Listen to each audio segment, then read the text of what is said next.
As the cliche goes, April showers bring May flowers. But usually what comes after is the heat and dryness of summer. Hello again, SA here. And before the hot weather of the holiday shows up, you should indulge in my new short story, The White Cat, a free exclusive on Substack. The links are down below in description. Join Margot Thompson, a beautiful stage actress and recent widow who finds salvation in the form of a white cat during a night of terror. While checking out my oddball thriller, remember that my Glitch series is still available at Amazon and Barnes & Noble. The links are down below in the description. While you'll find my peculiar story about a white pussy entertaining, that doesn't mean I'm out of ideas. I still have more stories coming down the pike, so as long as I don't run into any mishaps,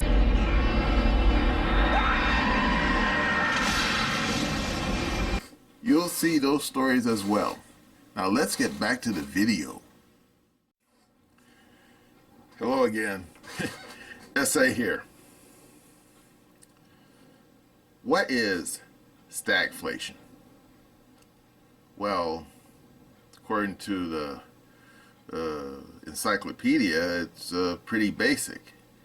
It's the combination of the phrase stagnation with inflation. And according to the Encyclopedia Britannica, that phrase was originally coined by some English dude. He was a politician. His name was Ian MacLeod. And no, I don't think he was related to Connor and MacLeod of the clan MacLeod. Just saying.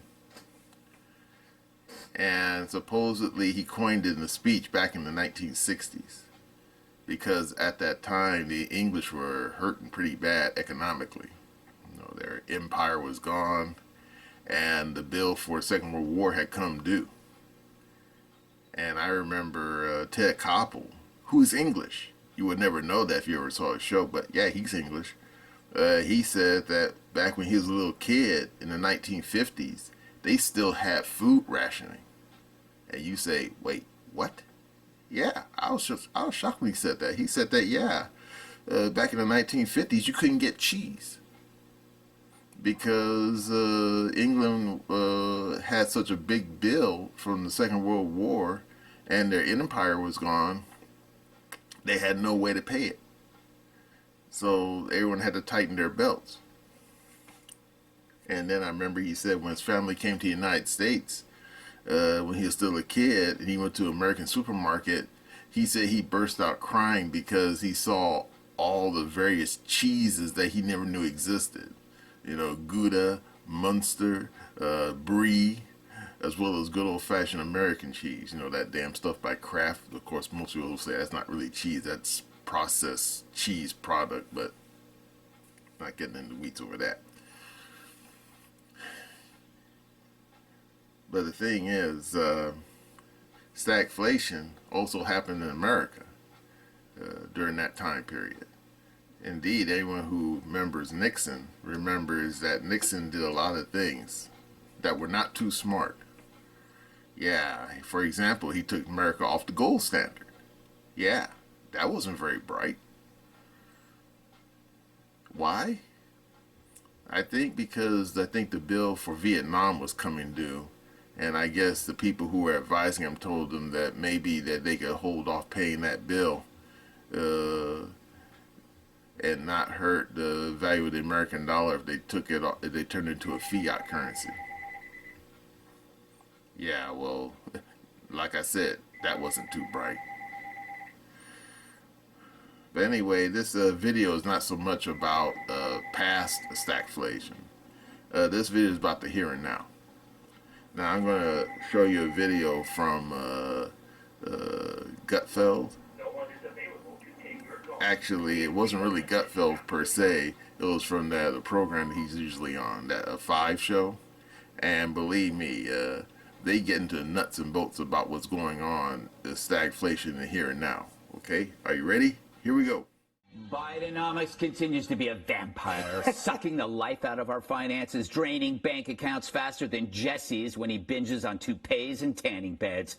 But now MSNBC's Stephanie Rule trying to hypnotize Americans into thinking we're not feeling the bite. Cue the economic explainer. We need an economic explainer. People are confused, they're exhausted, but they're also doing quite well. So I want to start with prices. They've been an issue for everyone. You've had inflation that got way too high in the U.S. and in other countries around the world. Incomes didn't keep up with that. I think the economy's doing well, but we get shocks from outside the United States. Have seen that happen with supply chains. We've seen that happen with wars. I think we're kind of keeping our fingers crossed we don't get another. Well, that was exciting. But Rule needs to go to school if she thinks Americans are doing quite well. And why not hop on over to her local fast food joint, which is where Joe has supersized the cost of fries, Big Macs, and even your trusted footlong, all of which have gone up since Biden stepped into office. Harold, this is arrogant and insulting. It's like a comic who bombs on stage and blames the audience. They're blaming the people. Do you think that she's been to a fast food restaurant? She doesn't mind because her organic blueberries are always going to be $12, a pound or whatever they are. I wouldn't know because I eat nothing but junk.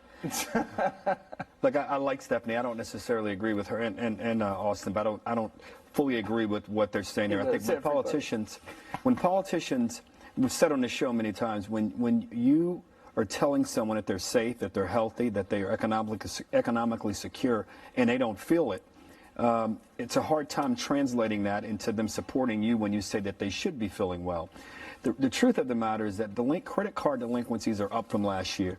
Serious delinquencies are at 7% versus 4%. We do have two economies. Wealthier households are doing better and don't have the kind of anxiety and the concerns that low and moderate income households have. I think that's a dilemma that the Fed faces as they think about what they're going to do or when they're going to do it, or for that matter, if they're going to do a cut at all, which is something that some people are clamoring for. And the data suggests that they shouldn't do it because inflation can be going back up. But I start where I end where I started. Everyday Americans in the low and moderate income categories are feeling strained. And there's no amount of numbers, there's no amount of data that's going to tell someone who can't pay their credit card bill, who's struggling to renew their insurance and to afford their insurance, or tell someone who's trying to buy gas or food that, look, you're doing better, don't worry about the high prices, you're going to be fine. Those people do that normally lose elections. Judge, you know what this reminds me of? What? Crime and immigration. Right. Everybody who plays down these issues play them down because they're immune from everything. She does. The prices don't matter to her. Yep. The immigration issue, crime. You have a building, manned with security. You're ordering whatever you want. It's this elitist point of view. It's an elitist point of view, and I want to say you have good skin for eating nothing but junk. I think it's the junk that does it to me. I got to try that. Look, I thought about it, and I said, who are these people convincing that the economy is great? The only people that they're convincing are the people who are rich and wealthy, which is exactly your point. The truth is, they're delusional because 70% of Americans have a negative view of the economy. 64% say it's getting worse, and then 64% disapprove of Biden and how he's running the economy. So you can talk till the cows come home, and that's not going to change anything. With credit card debt, as Harold talked about, being over the top, and the medium fries, $1.79 in 2019 or $4.79 today. A Big Mac went from $5.99 to $12.69. A chicken burrito at Chipotle, $6.50 to $10.70. This is what people are eating. Inflation is more than $12,000 a year just to live the same way you lived last year. So this isn't about, oh, you're stupid, you're not, you're just not feeling it. This is reality. And these people live in their own world, in their own bubble, and that's why people like Donald Trump are going to the Bronx to talk to people, and I guarantee you he's going to have a great crowd tonight, in spite of how hard the Democrats are trying to tell people not to go. Jesse, you love a good footlong. Are you going to dial? Sandwich. Yes. Sandwich. The assumption was there. And by the way, it's not a sandwich. It's a hot dog. Yeah. Are you going to dial back to a smaller weenie? A 6-inch? Yes. I'm going to go with a 6-inch. It's all I can afford, Greg. I don't make Gutfeld money, but I will say this. I did not take Econ 101 in college, one of my biggest regrets, but I made up for it by reading the Wall Street Journal. And I have a financial advisor. I mean, I'm no Harold Ford Jr. or anything, but I think I have a basic grasp of this. So a little econ explainer. If Joe Schmo makes, I don't know, 10% more one year, that's great. Way to go, Joe Schmo. But if rent, insurance, gasoline, mortgage payments, groceries are all up 30 to 50%, then Joe Schmo is getting hammered. And he can maybe not survive that. Stephanie Ruhle can survive that. So why doesn't Stephanie just feel his pain? I thought Democrats were compassionate, and here's why. They can't acknowledge that their policies cause the pain. Exactly. They can't acknowledge that the trillions in spending, the opening the borders, which increases consumption and drives down wages, and the war on energy skyrocketed inflation. So they're in denial, and they're telling everybody else, you're in denial. It's a projection. It is. And there's another one, which is the $20 minimum wage in California, for example. That has also, if that's the most populous state, right? So that's been a problem. And there's been all these giveaways to unions. So that's happening. That means some of these fast food owners, or franchise owners, are trying to figure out how they can keep these places open. They're cutting hours, which means people aren't able to work as much. But liberal elites that Biden cares about it, they haven't been inside a fast food restaurant since, like, Michelle Obama told them that this was outrageous. Yeah. But where do you think a truck driver is going to, he's got to get from point A to point B in a certain amount of time to make his delivery on time so that he gets paid. And along the way, you might have a fast food restaurant, and who cares? People can eat whatever they want to eat.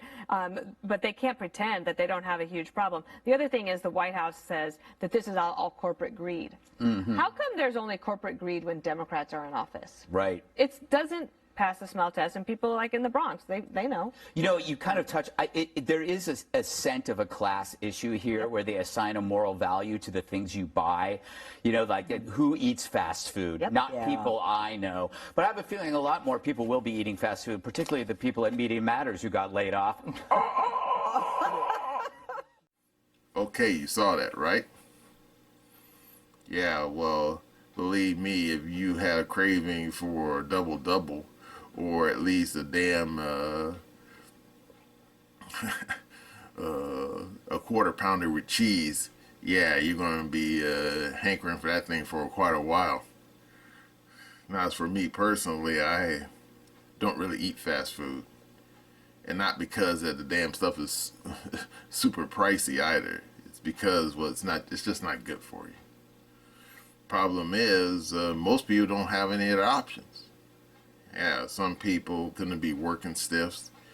Some people tend to just don't have the option of making themselves a bag lunch. And of course, now naturally, as far as the laptop classes are concerned, they can still go to Chipotle. They can still go to Starbucks. Yeah. I mean, how's that working out for you? I mean, yeah, you may be a barista, but considering the salaries at Starbucks, most people who work at Starbucks can't even afford to eat at Starbucks. And the same thing with Chipotle. And indeed, I think that's part of the problem right now. Because a few smart people said that the old Sleepy Joe and the people surrounding them, they basically been playing a game of hide the football. Because, for example, there's been more than a few speeches from old Sleepy Joe claiming that inflation was higher under Trump when that wasn't true. No. The highest inflation got under Trump, I think, was about 1.5 or 1.3%, which is pretty damn low. It was only after Joe Biden got in there and things started going crazy. And the worst thing about it is he was surrounded by all these leftovers from Bernie Sanders, all these socialists who don't know shit for beans about economics. I mean, as far as they're concerned, economics is a four-letter word, and it's a word that you only can find in a dictionary. Indeed, there's a video floating around where someone who's supposed to be advising Biden, I saw a snippet of it. Unfortunately, I don't have the video, where he was being interviewed by some news reporter, and no, not the left-wing news media, somebody from outside, I think, outside the United States. And the guy couldn't explain what inflation was. And I'm thinking, wait a second, you're supposed to be on some kind of presidential council advising the president about economic policy? You don't even know how to explain fucking inflation? Are you fucking kidding me? And indeed, some people said that sometime, I think it was after George W., some of these people actually changed definition of inflation, or I should say how you measure inflation, or a recession. Because for years, according to the dictionary, a recession was when you had like at least 3 quarters, annual quarters, where you had a downturn in your economic numbers. And then these people tweaked that number because, I don't know. And the worst thing about it is these damn laptop classes, mostly in the mainstream media, they're trying to sit there trying to lie to people, or as Groucho Marx once said, are you going to believe us or your lying eyes? Yeah, that kind of nonsense. Trying to convince people that, oh, the economy's not that bad, and that so-called Bidenomics, remember hearing that word at least once or twice? It's actually good for you. I'm saying, yeah, good for you if you're some wet behind the ears knucklehead working for some Fortune 500 company, pulling in at least 6 figures. Yeah, it's probably working good for you. But what about some poor chump who's working minimum wage, and I don't mean in California either, I mean someplace else, and they're making decisions every month to whether to pay their rent or to eat. Yeah, there's a lot of people like that. And the stupid thing is the fact that these people, these laptop classes, have no empathy for ordinary people is just shameful.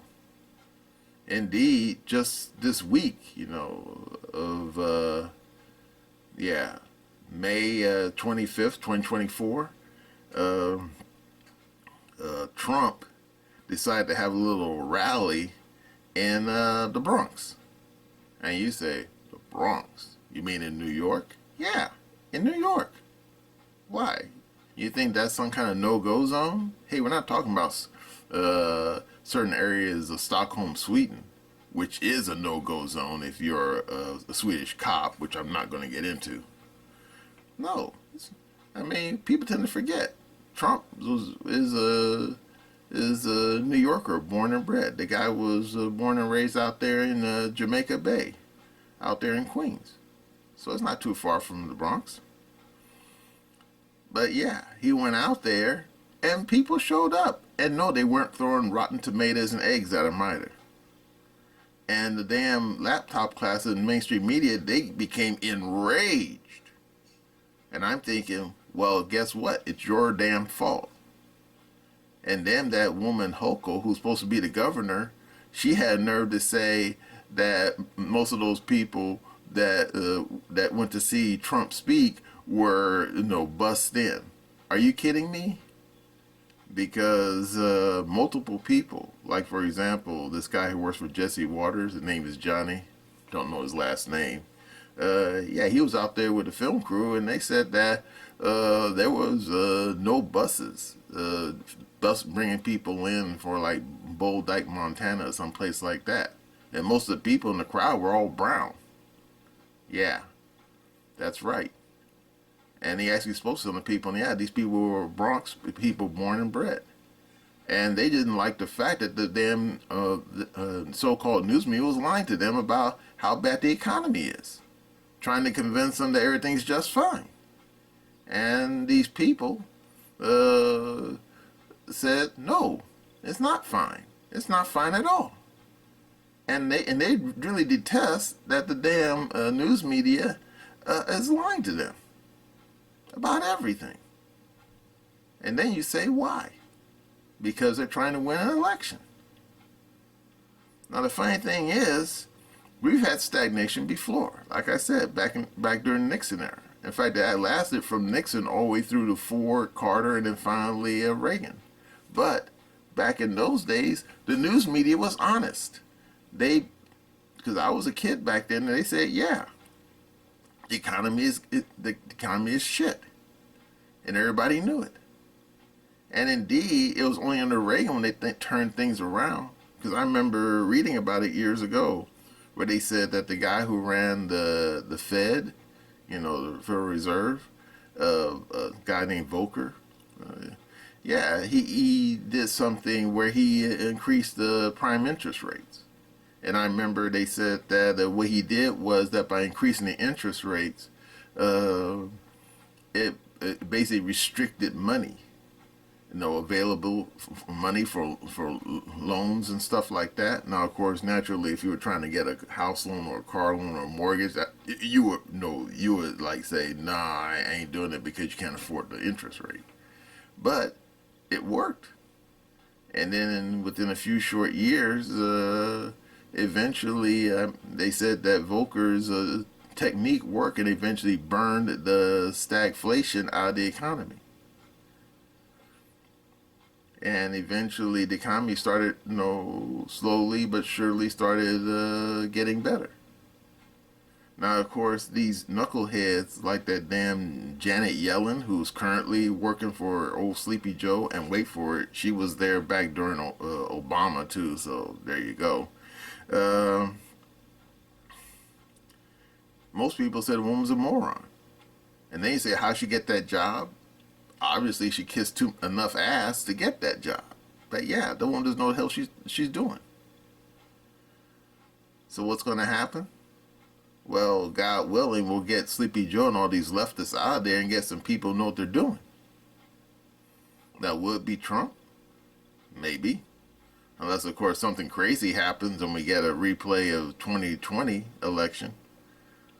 And no, don't even talk about RFK Jr. because I think, if anything, he's going to be a spoiler like Ross Perot, which I'm not going to get into. But yeah.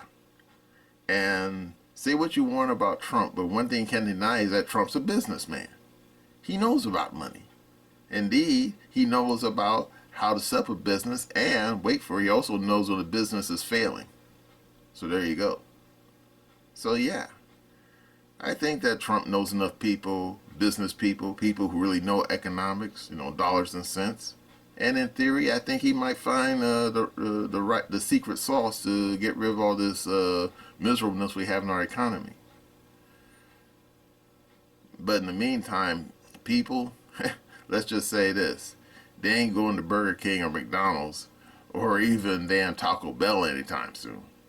Not with those prices. Okay, that's all I gotta say about this damn stagflation and how it's just really for the birds. Except the birds ain't gonna be hurting too, because if no one's going to the damn fast food restaurant, guess what? All those birds that you see hanging out in the parking lot ain't gonna get no leftover French fries or half-eaten burgers left in the damn pavement. And that's my opinion.